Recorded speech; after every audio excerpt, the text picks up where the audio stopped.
A adolescência. Para muita gente, só de ouvir essa palavra já bate um certo calafrio, não é? É aquela fase que parece uma montanha-russa de emoções, de rebeldia, de confusão.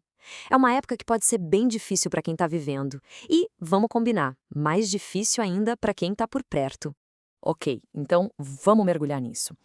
Para a gente conseguir entender essa fase tão complexa, vamos usar como base um texto que é um clássico da psicanálise, A Adolescência Normal, de Arminda Aberasturi e Maurício Knobel. E olha, essa obra traz um jeito de enxergar todo esse caos que é, no mínimo, surpreendente. E aqui a gente chega na pergunta de US$ 1 milhão, né? A pergunta que todo mundo faz, seja como pai, mãe, educador ou até mesmo lembrando da própria pele. Toda essa instabilidade, essa rebeldia, esse drama todo, isso é normal? E é aqui que a coisa fica interessante e vira de ponta cabeça. Segundo os autores, não só o caos é normal, como a falta dele é que seria um sinal de alerta. A instabilidade não é um defeito no processo, ela é o processo. E para explicar essa ideia, eles trazem um conceito que muda totalmente o nosso jeito de olhar para isso. Eles chamam de síndrome da adolescência normal. Mas calma, a palavra síndrome aqui não é para assustar.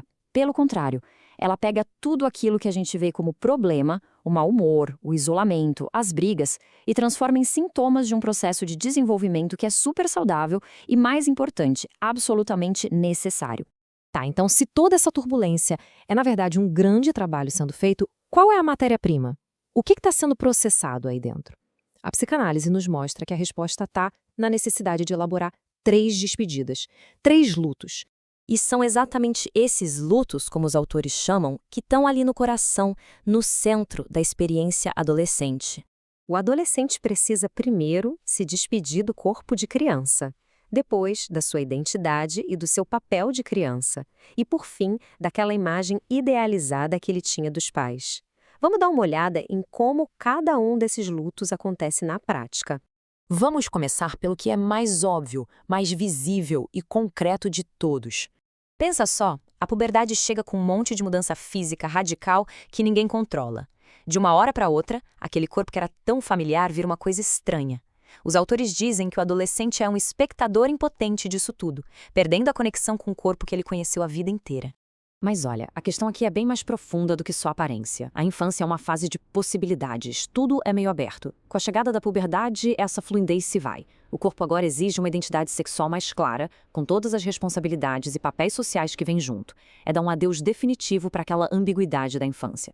Agora vamos para a segunda despedida, que acontece no campo da identidade, do quem eu sou.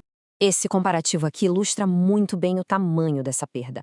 Na infância, o papel da criança é claro, né? Ela é dependente, protegida, tem um lugar definido no mundo. Chega na adolescência, tudo isso se perde. É preciso abrir mão dessa segurança toda para construir ativamente um novo papel, uma nova identidade. É basicamente trocar um passado que era conhecido e confortável por um futuro que é uma página em branco.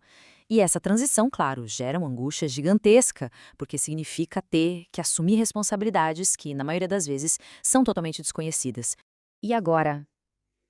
A gente chega no luto que talvez seja o mais complicado e o mais doloroso de todos. Toda criança vê os pais como figuras perfeitas, super-heróis, quase deuses que sabem de tudo. Para se tornar um adulto, o adolescente precisa matar simbolicamente esses pais idealizados. Ele precisa aceitar que os pais são, na verdade, pessoas reais, de carne e osso, com falhas, com limitações. É só a partir daí que uma nova relação, de adulto para adulto, pode começar a nascer. E o que deixa tudo ainda mais difícil é que esse luto é uma via de mão dupla. Os pais também precisam se despedir do seu papel de pai de uma criança. E essa dificuldade deles acaba gerando muito conflito e incompreensão, o que complica ainda mais o processo para o adolescente. Certo, a teoria a gente entendeu. Mas como é que essas 3 perdas, que são internas, aparecem no comportamento do dia a dia? Elas aparecem exatamente como os sintomas da tal síndrome da adolescência normal. Sabe aquela necessidade de andar em bando, em grupo? Pois é a busca por uma nova identidade fora da família. E as mudanças de humor malucas são um reflexo puro da dor desses lutos. O afastamento dos pais, a mania de ficar filosofando sobre tudo, as contradições, tudo isso é só a ponta do iceberg de um trabalho interno psíquico que é imenso e profundo. Ok, mas pra quê? Qual é o objetivo final de toda essa bagunça, de todo esse sofrimento? Essa desconstrução toda da infância não é um fim em si mesma. O objetivo de todo esse processo, por mais doloroso que seja, é abrir espaço para construir uma estrutura totalmente nova. E essa nova estrutura é a identidade adulta. O sucesso desse processo todo não é esquecer a criança que ficou para trás, mas sim integrar pedaços dela à nova pessoa que está surgindo. É isso que vai permitir uma vida adulta mais criativa e mais adaptada à realidade. Então, a grande mensagem de Aberasturi e Knobel nos leva a uma conclusão poderosa. A turbulência da adolescência não é um sinal de que algo deu errado. Pelo contrário, é o sinal de que o trabalho mais importante daquela fase da vida está sim sendo feito. E isso tudo nos deixa com uma reflexão final, né? Quando a gente para de ver esse caos como um defeito a ser consertado e começa a enxergá-lo como um esforço de construção, como isso muda a forma como a gente lida com os adolescentes à nossa volta e até o jeito como a gente olha para a nossa própria jornada.